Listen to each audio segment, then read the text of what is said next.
നാഗർകോവിൽ പോകുന്ന വഴിയിൽ തിരക്കുകൾക്കിടയിൽ നാം ശ്രദ്ധിക്കാതെ പോകുന്ന ചിലയിടങ്ങളുണ്ട്. പാർവതിപുരം എത്തുന്നതിന് തൊട്ടുമുൻപ് ഇടത്തേക്ക് തിരിഞ്ഞ് കള്ളിയങ്കാട് റോഡിലൂടെയുള്ള യാത്ര അത്തരത്തിലൊന്നാണ്. ആധുനികതയുടെ ആവരണങ്ങൾക്കിടയിൽ ഇന്നും പഴമയുടെ ഗന്ധം പേറുന്ന ഒരു പാത.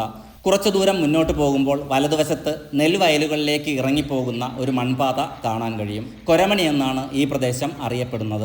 പച്ചപ്പാർന്ന വയൽ വരമ്പിലൂടെയുള്ള നടത്തം നമ്മെ എത്തിക്കുന്നത് വയലുകൾക്ക് നടുവിൽ ഏകാന്തമായി നിൽക്കുന്ന ഒരു വഴിയമ്പലത്തിലേക്കാണ്. ഇതിനു മുന്നേ ഇവിടേക്ക് വരുമ്പോഴെല്ലാം വയൽ വരമ്പുകൾ ചെളി നിറഞ്ഞ് നടന്നു പോകാൻ അത്രയും പ്രയാസമായിരുന്നു. കൊയ്ത്തുകാലം തുടങ്ങാൻ പോകുന്നതിനാൽ ഇന്ന് പക്ഷേ വയൽ വരമ്പുകൾ നന്നായി ഉണങ്ങിക്കിടക്കുന്നു. ഒരു കാലത്ത് യാത്രക്കാരുടെ ആശ്വാസമായിരുന്ന ഈ കരിങ്കൽ നിർമ്മിതി ഇന്ന് കാലത്തിന്റെ സാക്ഷിയായി അവിടെ അവശേഷിക്കുന്നു. തിരുവിതാംകൂർ രാജഭരണകാലത്ത് തലസ്ഥാനമായ തിരുവനന്തപുരത്തിനും അതിർത്തിയായ ആലുവാമൊഴിക്കും ഇടയിലുള്ള രാജപാതയോരങ്ങളിൽ നൂറുകണക്കിന് വഴിയമ്പലങ്ങളാണ് നിർമ്മിക്കപ്പെട്ടിരുന്നത്.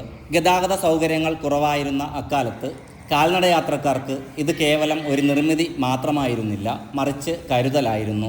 വെയിലിൽ നിന്നും മഴയിൽ നിന്നും താൽക്കാലികമായി രക്ഷ നേടാൻ സഹായിക്കുന്ന 4 വശങ്ങളും തുറന്ന ചെറിയ വഴിയമ്പലങ്ങൾ, അതുപോലെ തന്നെ രാത്രികാലങ്ങളിൽ തങ്ങുന്നവർക്കായി അടച്ചുറപ്പുള്ള മുറികളും വിലപിടിപ്പുള്ള സാധനങ്ങൾ സൂക്ഷിക്കാൻ രഹസ്യ അറകളുമുള്ള വലിയ വഴിയമ്പലങ്ങൾ. അങ്ങനെ ഈ വഴിയമ്പലങ്ങളെ പ്രധാനമായും 2ആയി തിരിക്കാമായിരുന്നു. തമിഴ്നാടിൻ്റെ വിവിധ ഭാഗങ്ങളിൽ നിന്നും ചരക്കുകളുമായി തിരുവനന്തപുരത്തേക്ക് വന്നിരുന്ന കാളവണ്ടി ഉടമകളായിരുന്നു ഈ വഴിയമ്പലങ്ങളിലെ അവസാനത്തെ താമസക്കാർ എന്ന് പഴമക്കാർ ഓർക്കുന്നു. അവരുടെ പാട്ടും വിശേഷങ്ങളും രാത്രിയിലെ കഞ്ഞിവിളമ്പലും ഒക്കെ ഈ കരിങ്കൽ തൂണുകൾക്കുള്ളിൽ പണ്ട് മാറ്റൊലി കൊണ്ടിരുന്നു.